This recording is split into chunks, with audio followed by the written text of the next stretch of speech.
নমস্কাৰ, মই আজি এই ঘৰৰ বাৰীতে লগা কণ জলকীয়া কেইজোপামান আছিলে তাকে ছিঙি আপোনালোকৰ আগত ভিডিঅ' আকাৰে দেখাইছোঁ।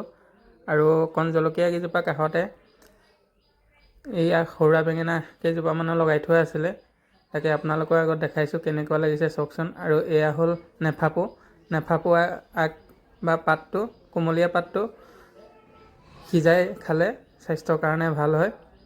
আৰু তাকে আপোনালোকৰ আগত দেখাইছোঁ। আৰু এই মই ভিডিঅ' কৰি থাকোঁতে ধুনীয়াকৈ ফুল এজোপাও ধুনীয়াকৈ ফুলি আছিলে, সেইটো কাৰণে ফুলজোপাও আপোনালোকৰ আগত অকণমান দেখাই দিছোঁ, চাওকচোন কেনেকুৱা লাগিছে।